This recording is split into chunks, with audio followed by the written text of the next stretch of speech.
Hey, this has been with Accura Outdoors, and we've done a series of intro to reloading, basically the start and finish. We broke it up step by step, and then we started a series on single stage, turret, and I was trying to figure out how to do progressive. Progressive is, there's so many components about it, and there's so many different aspects of it, so I decided we're going to break this up to a few parts. So part one is going to be an introductory.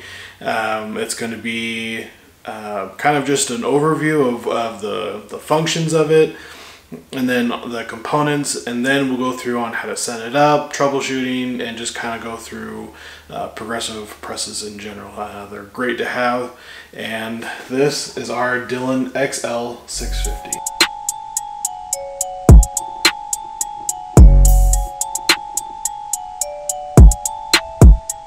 Kind of, it's hard. So basically what a progressive is like a turret. So you have your multiple heads.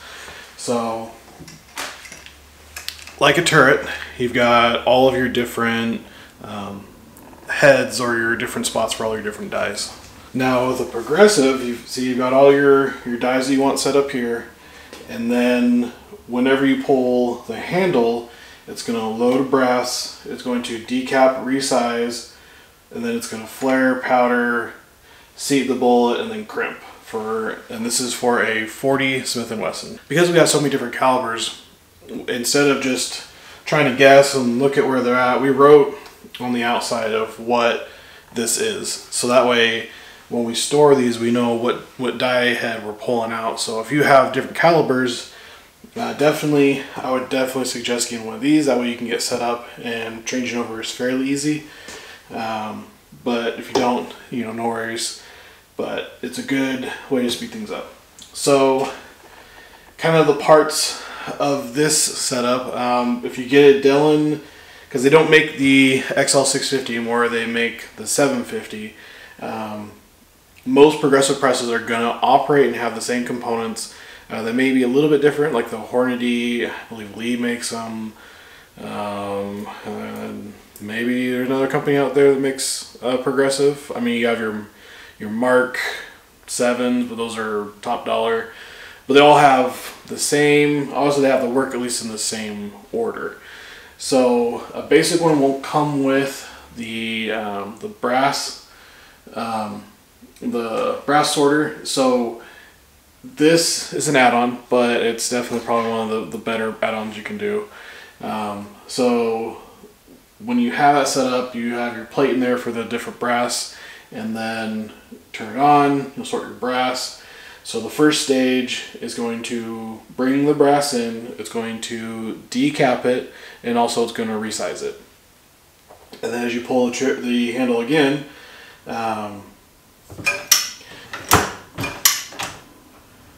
it's going to come over to it's going to prime it. Well, yeah, it's going to prime it. It's going to insert the powder, and it's also going to flare it in one step. So it'll come up, it'll come through, good to go. So then we don't have anything over here for stage 3. Our fourth one is going to be a seating. We don't have an automatic bullet seater, so it automatically puts a bullet in. So usually you want to put bullets here, or you can go on our website and order the Range Panda bullet tray, and the bullet tray comes right here and will hold your bullets. The Range Panda one doesn't work with the inline one without some modifications. So we haven't modified ours yet to have it in here.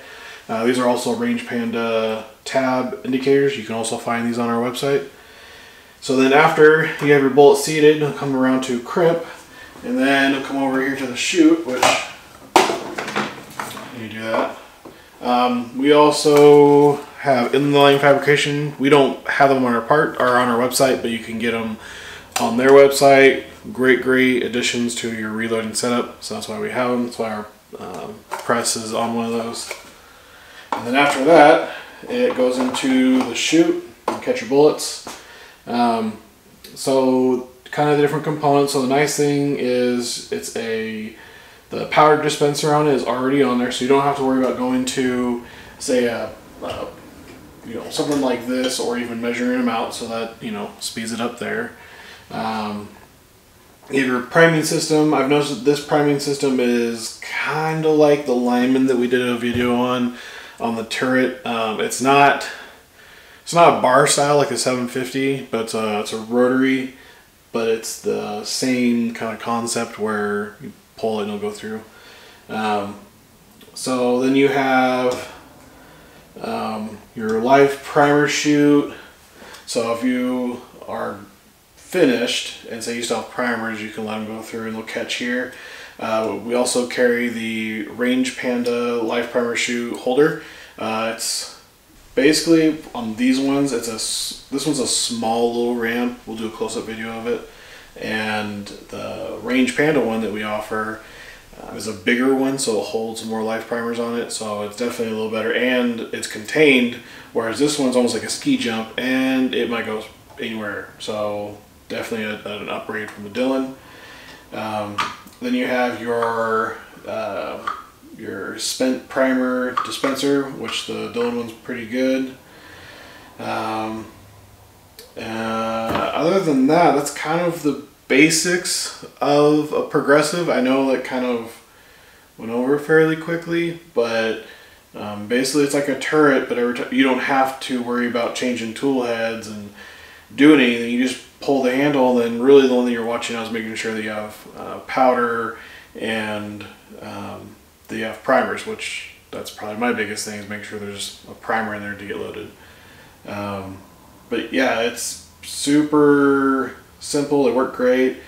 They definitely kind of have to be timed in a way. So the one thing I have to work on is that you have to really develop a rhythm. So as you pull it and go through, you don't really want any hesitation. You kind of want it to be a fluid movement. That's what I'm still working on. Also, kind of some other Range Panda stuff that we have is on the powder adjustments. There's normally like a little bolt, I guess, a little bolt head, and Range Panda makes an adjustment knob on it. So it makes it really easy because you can look at it, and I'll show you on this one. On the back side of it, it tells you plus or minus, so it's an easy way to know, like, oh wait, do I need to go left or right? You look on there, it tells you right away. Plus it's a big handle, so you can adjust it by hand. You don't need any tools. And then they're also one of the things that we have as Range Panda. They'll make your 650 a little better, is we have a holder for the live primer indicator. So that goes on there. I need to put more parts on here. I did a bunch of pictures, but I haven't done anything yet. So the next video, part 2, maybe 3, depending on how long it goes, we're going to go through how to set up your progressive. So we'll this is when you start out, and basically okay, you're at this station, this is how you adjust it. Now you're at this station, this is how you adjust it, and go through. So that way, if you decide to get a Dylan XL650 or an XL750, or even other presses, because I'm assuming they should be the same as far as when you're adjusting it and what you're looking for. So we will go through on how to set up this, and if you have any questions on anything, our next video will address those questions and then go into setting up your progressive press. So until then, stay safe, and I'll see you on the range.